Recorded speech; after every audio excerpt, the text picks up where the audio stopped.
Good evening, everyone, and thank you for joining me here on The News Now. I'm Harley Strickland, bringing you some of today's top stories and events going on in our area.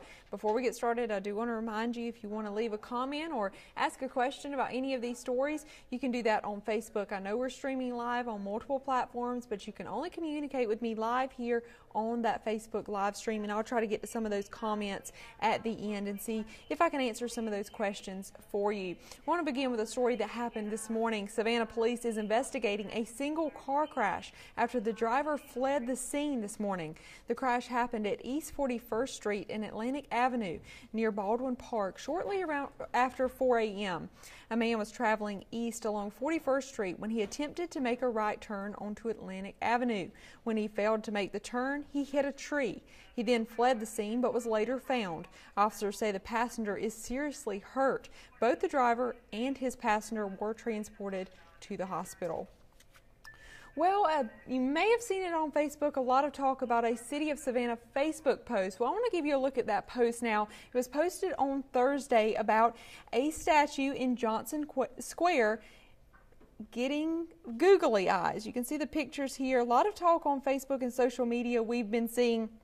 And all of this started with those googly eyes placed on that statue. Savannah police are saying the gag is more serious than at first glance. The crime is being treated as vandalism. Police are looking closely at this crime and trying to find out who did this. Again, the City of Savannah posted this, trying to find out who placed those googly eyes on that statue. Now, our Crystal Howard will be following this story today and try to catch up with police and people around in the community to see what they have to say about this.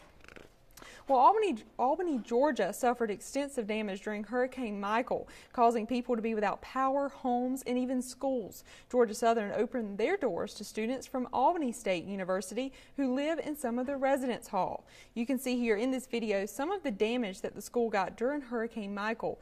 Damage that caused these students to not be able to resume classes or activities.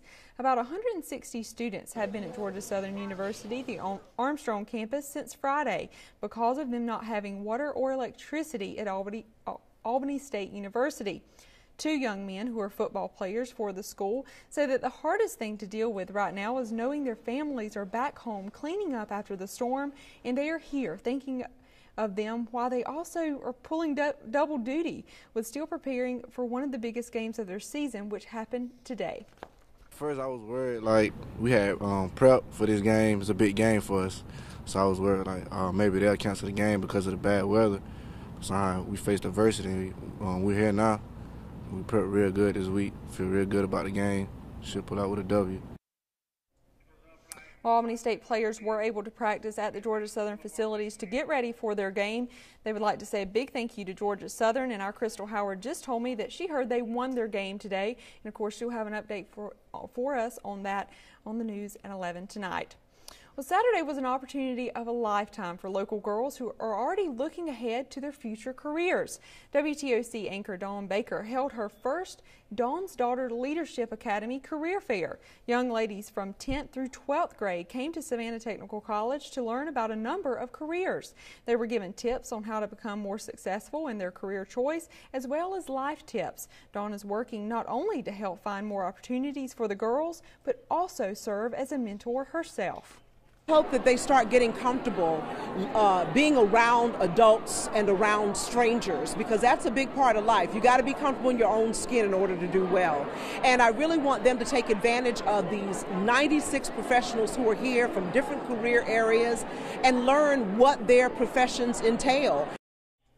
Well, there were over 90 professionals there and over 200 young ladies at that event. So congratulations to Dawn on that first time career fair. It looks like it went great, and it looks like everyone had a great time out there. Now, before I leave you and before we take a live look outside, I want to check some of those comments. It looks like everyone is talking about that statue with the googly eyes. Some people saying it's a harmless prank. Others are saying that they shouldn't have done that to this monument. Let's see. Everyone basically talking about that, making conversation with each other. Of course, if you'd like more on this story, remember our Crystal Howard will be following this story today, and we'll be bringing that to you tonight on The News at 11. We will only have the 11 o'clock newscast tonight, and it may come on a little late, so hang in there with us. But if you need your news, if you have to hit the bed early tonight, you can always go on WTOC.com and find these stories and find updates. And again, if you need your weather, you can tune back in here to The News at 8, and we'll bring you those weather updates on all of our digital platforms. And of course, like here, you can ask questions or leave comments about your area. Now, before I leave you, I want to take a live look outside and see some of that beautiful weather we've had throughout the weekend.